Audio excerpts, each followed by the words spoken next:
going on, everybody? Welcome back to another brand new Rugby Muscle podcast. This is episode 98. And once again, we're joined by Dr. James Hoffmann of Renaissance Periodization, all around sports bro scientist. This guy's a genius. And unfortunately, he is a subject to your Instagram questions. Actually, I say unfortunately, he hates them. I don't mind them. I think your questions are usually pretty good. Like I say, every single time I get a guest on, I want to make sure that I'm asking the questions that you guys are asking. So if you're following me at tj.strength on Instagram, I'll always post it on my stories. There'll be one at least once a week when I've got a guest on. And it's just ask questions. And it'll be whoever the guest is, you can ask the questions pertaining to that guest. For example, Dr. James with his expertise on recovery and sports science in general, and comic books. You can ask them, their specialty, or you can just ask some random questions as well, which we got a few of those in this episode. And rather than waste a bunch of time going over all the questions and stuff, we're just going to get straight into it. But before I do, let's just give you one chance to go ahead and go to iTunes and give us a 5-star review. It really does help us out, and it's takes not even a minute for you to do. And it's unbelievably helpful. So I'd appreciate if you could go ahead and do that. As well as, let's go straight into this episode and listen to our Q&A edition, episode 98, with Dr. James Hoffmann. All right, guys, so we are back once again with Dr. James Hoffmann, cat connoisseur, but that would have been wrong. But I think more of myself as a shitty beer connoisseur. Oh, yeah? Yeah. But I do like cats too. What? How do you mean shitty beer? Like Coors Light? Yeah, okay. Foster's? Oh, yeah. You know what? I had easily the worst beer of my life. I've drinking a lot of shitty beer, but when we were in London, Old Speckled Hen. Yeah. Fuck me. Was that the most awful thing? I literally I couldn't finish it. I dumped it. I was like, no, this is bullshit. I'm kind of spoiled. Well, everywhere does craft beers now, right? I thought it was just since I moved here, but I think I moved to Colorado at the same time craft beer got really, really, really popular. Yeah. And there's breweries everywhere here, and I thought I was a shitty beer connoisseur because when in my rugby days when I play, it was just Stella, Foster's, whatever was the quickest, whatever was there. But now it's weird, the concept of enjoying a beer. Which I know, right? It's kind of nice though, because there's all sorts of cool options, and there's not the stigma the men there's the manly stigma oh, you got a beer with fruit in it, that's fucking lame. Fuck off, man. Whatever. I used to drink Alka-Pops as well. It would get to a point where I just get so bloated from all this beer I would drink, social post game. I'd switch to Alka-Pops or whatever, and they'd be like, "Oh, that's a girl's drink," and I'd be like, "Well, I'm still here." I'm yeah, fuck off, dude. What do you think of that? I like the seltzers. Have you ever tried the Oh my god, yeah. The ones that just taste they just taste like water or lemon, with a hint of lime or lemon. And you don't get all the bloating from beer. That's the thing that sucks about beer is you're just bloated all the time. Ugh. Yeah, those are amazing. They are scary though. Yeah, because they're 5%. And you have a couple of those, and you're like, damn, what happened? And they could go in 20 seconds. People, my dad kind of gave me the skeptical face. He was visiting in town, and I was like, "You want one of these alcoholic seltzer waters?" He was like, "I don't know about that." People got to just embrace the future. All right, come on. Yeah. All right. So I warned you on the last one. Well, I didn't warn you. I just sprung up on you on the last one. But now you've had you've had a while to think of an interesting fact for this week. Shit. Yeah, I know. I knew you'd like, damn it, I've got to think of one, and then I forgot. But I got one. At least your last interesting fact ended up being the whole podcast almost. Yeah, that worked out well. Okay, I got one. Cool. So if you're on the East Coast or the West Coast, it might not be a surprise, but it was a surprise to me. After just moving here to California, I've been learning more and more about California stuff. So the homeless poo situation in San Francisco is so bad. There is just literally just homeless people, diarrhea spraying everywhere. That they are actually, yes. And I'm not making this up. You can look it up. How do you mean everywhere?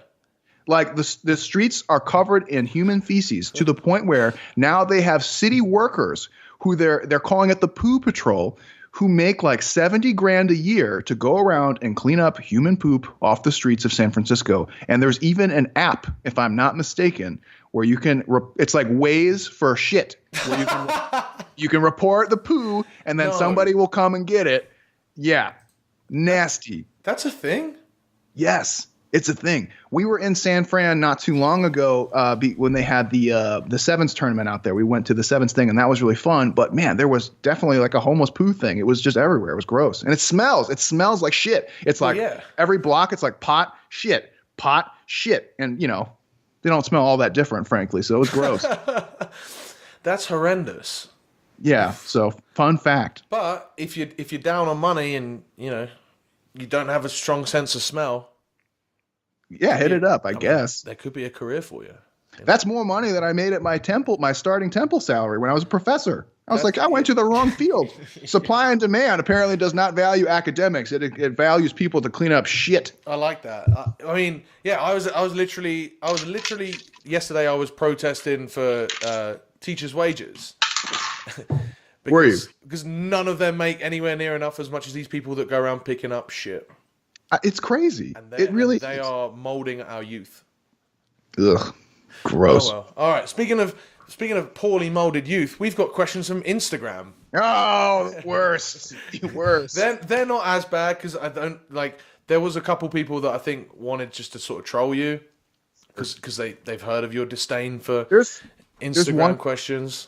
There's one guy who's been trolling me hardcore. We did one episode of the podcast where I just expressed my displeasure for Toto's Africa song. And he's been like, what? And I just said like something like that song sucks. And this guy has just like been hounding me like, fuck you. I'm going to fucking kill you. Like to the point where it's not funny anymore, where it just gets like really hyper aggressive. I'm like, dude, come on. Really? See, I was going to give you a little bit of shit there because Toto Africa is like one of the greatest songs of all time. It's just not my cup of tea. Right. But I'm not going to give you death threats about it or anything. I'm just this one dude is like just terrible judgment, but that's okay. Fair enough. So anyway, first question. Here we go. So I love this shit. So the first question, Rowdy J Roddy 02. This is the question, right? It says 1 gram of protein per pound to lose weight. Yes, check. You're good.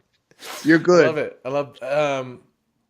I guess he wants to delve into it a little bit deeper. God damn it! Yeah. So like, part of me wants to it's like when I was a professor, one of my like pet peeves was when people would ask like poorly phrased questions because when somebody gives you questions, so and like bad questions beget bad answers. So I always feel like a part of me wants to be a troll, and then the other part of me is like, okay, I know what you're really asking, so I should just do that, and not be an asshole. Yeah. So 1 gram is a good number to start with. You can probably scale it down a little bit. If you're trying to lose weight, you can go maybe 0.8. Probably would not go less than 0.6, especially if your goals are, athletic based, like you want to look good naked or you're doing it for sport. 0.6 would be like, that's the bottom line. Yeah. For most people, 0.8 to 1 gram per pound, especially if you're an athlete, is a pretty reasonable number for cut and mass, actually.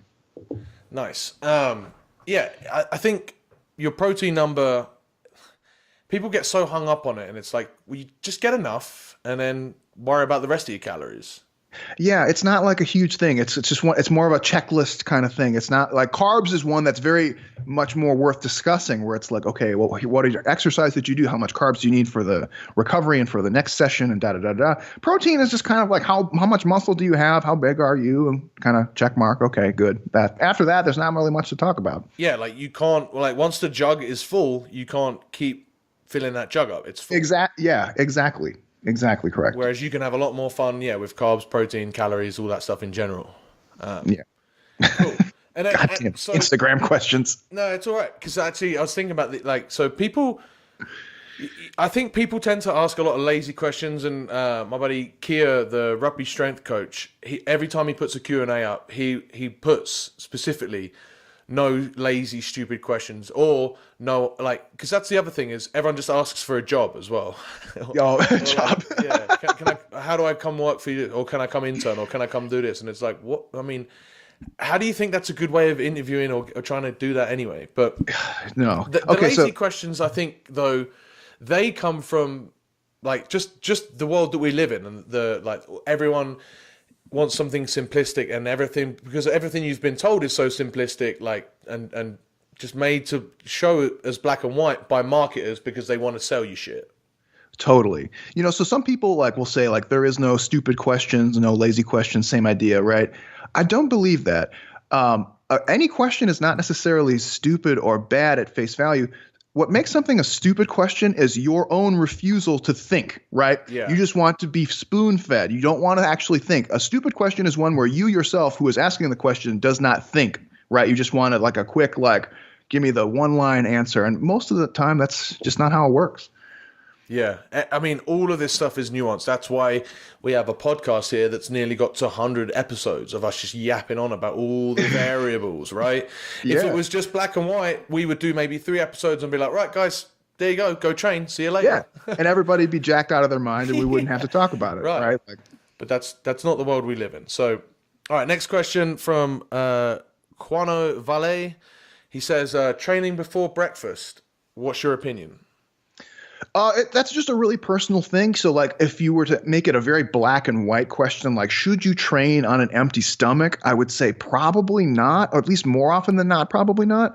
But can you do it? Sure. As long as you make sure you do a good job, like getting the hydration, carbs, and protein afterwards, probably not a huge deal. Yeah. My position on this is really simple, is that when you're training on an empty stomach, you're just more susceptible to muscle protein loss than if you have stuff floating around in your bloodstream already. So there's really no big benefit outside of it fits your schedule, or you just like to do it that way better, and that's perfectly fine. I would say it comes at a very, very marginal, slight cost. Probably not a huge deal overall. So I would say if you can have something while you're training, like you can do like Gatorade and a whey protein shake just while you're training, that's probably better than just doing nothing and then waiting for your post-workout meal. But it's not a huge deal either way, especially if you're like, I had the privilege of going over to the Team Alpha Male where the Uriah Faber's MMA camp. Yep. It was really cool. And for whatever reason, a lot of those guys complained about barfing. They just barf at practice a lot. And they had a hard time with pre-workout meals. And so that was one of the topics that we talked about pretty extensively. And so if you're one of those people, like if eating before exercise is going to make you vom, like totally cool. We'll understand. Yeah. Switch to something liquid, switch to something light, maybe sip on it while you work out, and then have a bigger meal at the end when you're done. Yeah, like I mean, it goes back to a bit of individualization, but and trade-offs, right? So you can have a slightly less productive workout if you're training fasted, but at least you're going to make all of your workouts. Whereas if you have to rearrange your schedule, train in the evening, and you miss 40%, even 30% of your workouts, well, that's a bigger trade-off than just simply not eating before you train.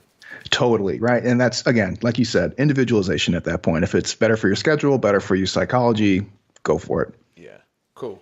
All right, next one. I'm going to give up reading the names. So next one is least favorite comic book character. So, least favorite. Have you seen the new Spider-Man, by the way? The Spider-Verse one? Yeah. No. What I did see the Dragon Ball Super Broly last night. I haven't seen the Spider-Verse one. Okay, I'm going to go on a slight tangent on this. Bear with me. No, I'll get you. I did not like Heath Ledger as the Joker in The Dark Knight, whichever one that was. That is controversial. I know. I'm going to get hate mail. I know it. He was okay. I mean, he did a fine acting job. I don't think he did like a bad job, but I did not like the way that they did the Joker in that movie compared to like the more traditional Joker that you see in a lot of the comic books, and even like my favorite Joker, I'll tell you what, Mark Hamill, Batman the Animated Series. Oh my God, that's what I think of when I think of the Joker. Heath Ledger, he did his own spin, and that was great, but I did not like it because he was darker, and he really wasn't out trying to have a good time. He was more focused on being like chaotic for its own sake. Yeah, I'm with you. Less of him just having a grandiose old time, which is what most of this stuff is focused on. Yeah. So I did not like that one. He is one of my favorite villains. I did not like that rendition. Heath Ledger is not. Yeah. You're going to turn around and say you like Jared Leto now as well, he was okay. Just to piss everyone out. Because didn't everyone like hate him? They were hating on him. I thought he did okay. Dude, that movie, Suicide Squad, got like terrible reviews, and I didn't think it was that bad. It got like a 0 or something on Rotten Tomatoes, something absurd, like really bad. It wasn't that bad. Jeez, give me a break. And then like Black Panther gets like a 100% or something crazy. I was like, okay, come on, what? You're telling me that was that much better? Yeah. No. Yeah. So my least favorite comic book characters are just anyone that isn't from the planet Earth. Because I feel like that's kind of cheating. Like, because I'm a superhero to ants. Yeah, that's true. You know, like, it's not fair. Yeah. Superman is a good example of that. Like, where he just got so powerful over the years that he became less and less compelling, where you're just like, oh, yeah, he just, like, can't die, so I'm not really interested. Yeah, there's no adversity. Yeah. Where, like, the Marvel characters are really good about that. The Marvels ones are always flawed. There's always some weird... half of them are dead. Yeah, that's true. That's true. I do like the DC universe probably more, but I do like the Marvel does a better job, I will admit, about like making them flawed and having obvious like challenges that they have to overcome all the time. Yeah, I don't really pay too much attention. I haven't even seen Aquaman, or I haven't paid any attention to the DC. Marvel's just getting a bit repetitive, though. That's the only issue. Yeah. But, I didn't see Aquaman yet either, but he's kind of like the lamest of the DC characters. I don't know. We'll see. Yeah, but it's Jason Momoa, so it might be a little bit better. Yeah, like, hopefully. He gets away with it. All right, next question. 2 words. Favorite supplement? I get this on every time, so... Favorite supplement? Yeah. Right now, I've been on an Endo Rush kick. Oh, yeah? But that's just because I'm a drug addict, right? That's not like because it does anything particularly good. Is that like good. pre-workout crack sort of stuff? Yeah, exactly. You just take it whenever you want, not necessarily before you work out.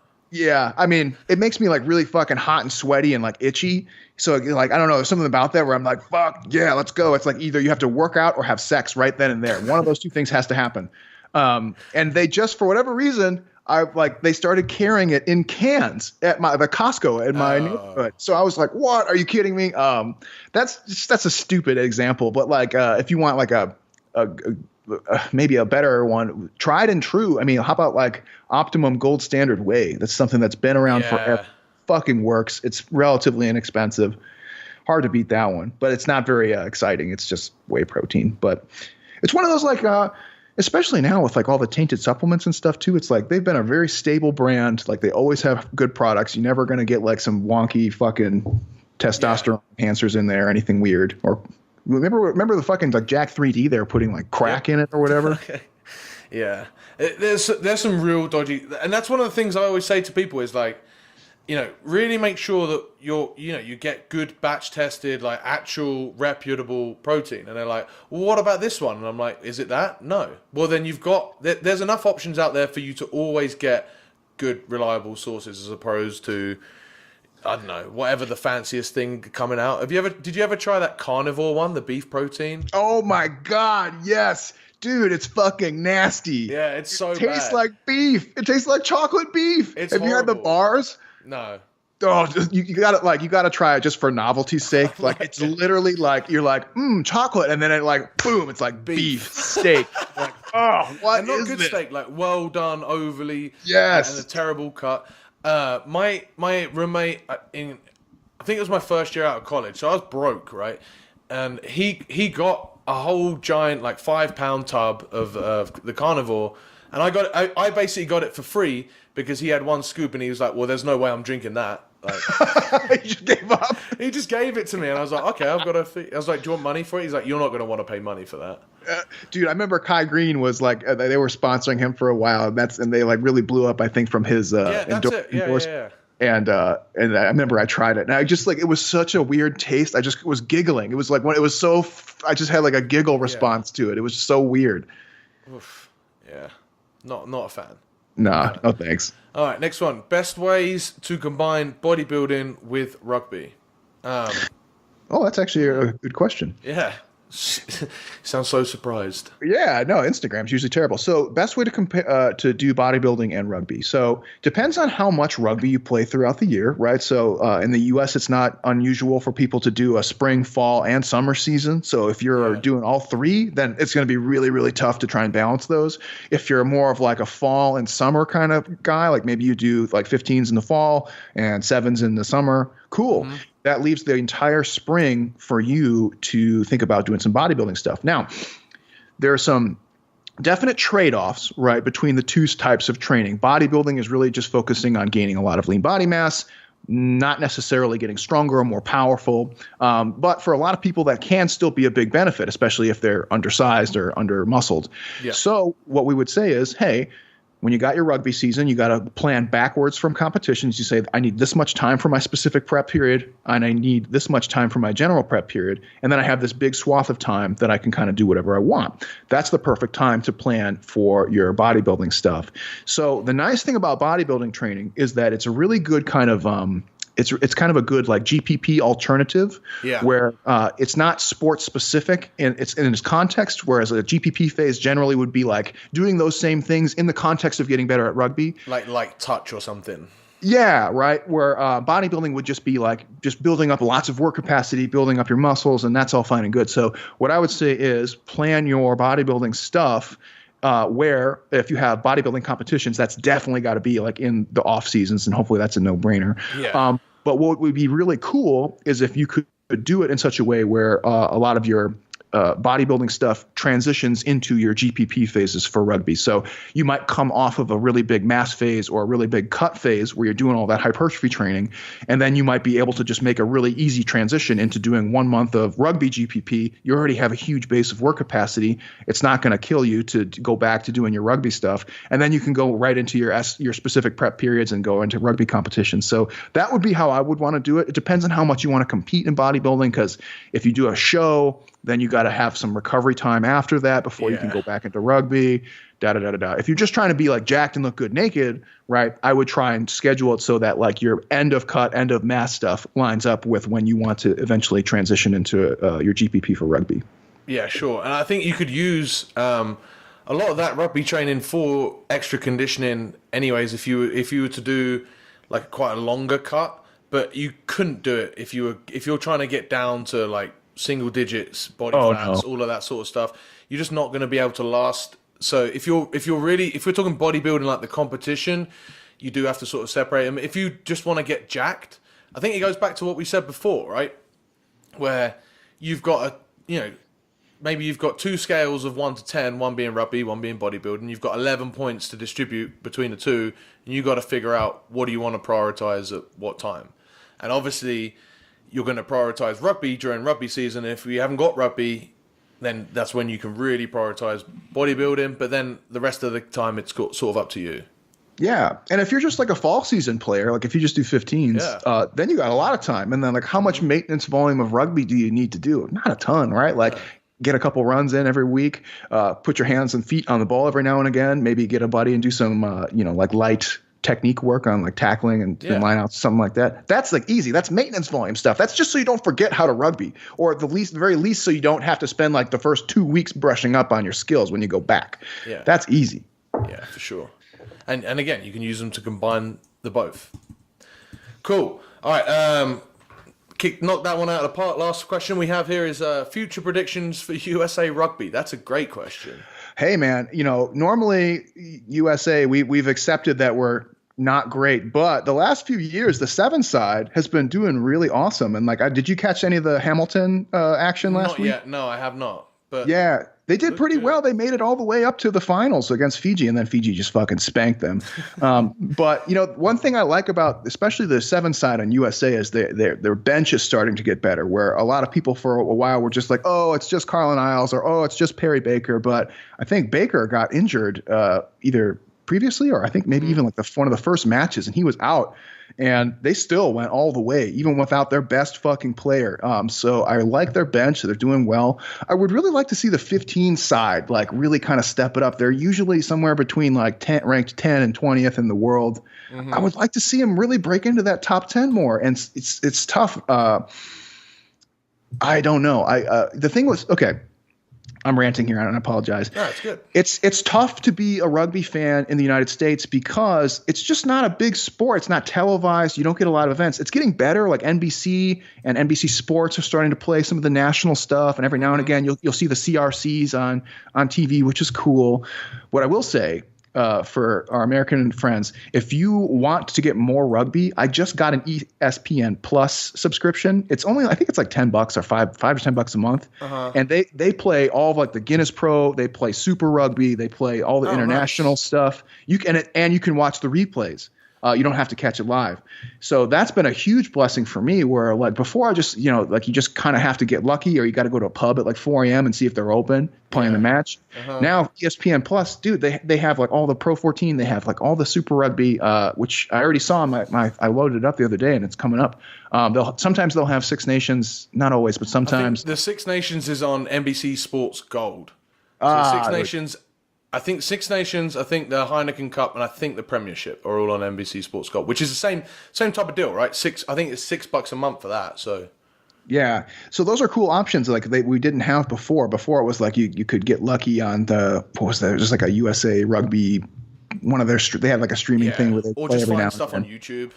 Yeah, so it's getting better. I think what we need to do for the national team, especially the 15 side. The 7 side is doing great, and I think because it's an Olympic sport, the 7 side really took off, and we're putting a lot of effort and funding into it. I'd like to see more interest in the 15 side of things, and in order to generate more interest, your team's got to be better. So it's kind of a vicious cycle. Like if your team's not that great, then people don't really care, and then you don't get the resources. So I would like to see a little more oomph in our 15 side. That's what I would like. But my honest opinion, I think they're probably going to be probably ranked in the 15 range for quite a while.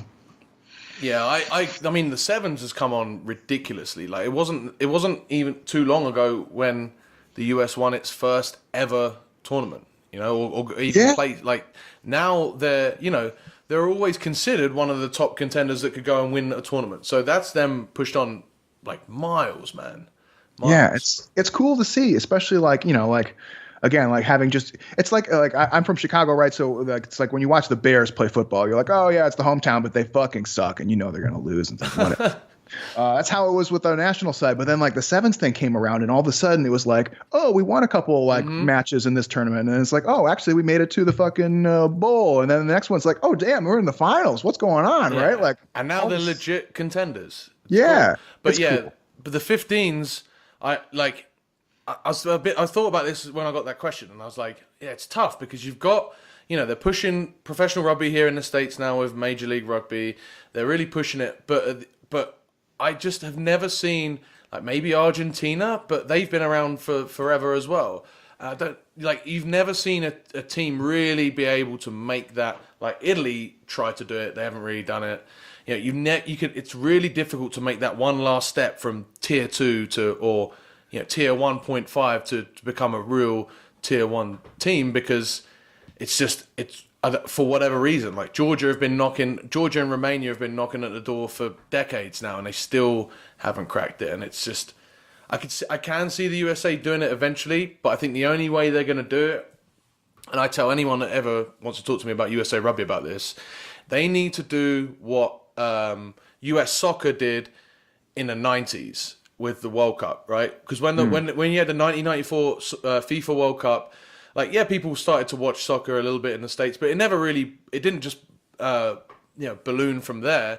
What happened was kids started playing football all the time. Every kid had, you've got the term soccer mum, because that's how many kids would go out and play soccer. Now these kids are adults, and now you have the MLS, which is one of the only profitable soccer leagues in the world, and they're doing all right. I mean, the national team still kind of sucks, but you've now got a viable professional sport from that. Whereas rugby, like they need to go do that, because I don't see, like, as much as I see a lot of, it's cool to see ESPN Plus, it's cool to see rugby just on national television, and cool to see the US, winning some of the sevens tournaments. But I don't ever see any kids playing rugby, and that's the biggest issue. You gave a good example with Argentina. Like they got into, the rugby championship, or what used to be the Tri Nations or whatever, and they have just been like going better. They had a really funny series of commercials that they were playing on TV where it was like they'd show clips of rugby and it would be like this year, like 1997, like Argentina versus All Blacks, 0 to 107. And then it would be like 2000, like 75 to 0. And then like 2010, it was like 50 to 0. And then it was like, we're getting better. Join Argentina Rugby. It was brilliant. I was like, That's this is awesome. amazing. This is so funny. Progress is all relative, I guess. Yeah. And it was like, yeah, that's true. You are getting better. And I think being in that bigger pool of competition consistently has really helped them. Yeah, absolutely. Well, cool, man. That's the end of our questions. Thank you so much for coming on, James. Yeah, thanks. I love talking shop. Anything that you want to plug, talk about, where guys want to go find out more stuff about you and your? Not much. If you're interested in learning more, check out Renaissance Periodization, or if you want to see myself and Dr. Mike Israetel every week, you can join RP Plus and ask us all the questions you want. Beautiful. All right. So those links will be in the show notes. Thank you so much for coming on. I'm definitely going to get you back on because this was good fun. Yeah, man. Thanks for having me. I'd love to come back. All right, guys. Take care. All right, guys, thank you very much for listening. If you've enjoyed this episode, or if you've enjoyed any episode of the Rugby Muscle podcast, please go ahead and give us a 5-star rating and type a quick review. It takes about a minute, and it really helps us out a ton, helps grow the show, helps grow Rugby Muscle, and in turn, we will be able to give you guys the best quality content, information, and programs that we possibly can. If you're interested in any of that stuff, like the free Physique Nutrition video series, or the TJ Strength Supplement Guide, or the 50 free rugby conditioning sessions, you can find them all at rugby-muscle.com or by going through my Instagram profile at tj.strength. Give me a quick follow, and until next time, guys, I've been your host as always, TJ. See you soon.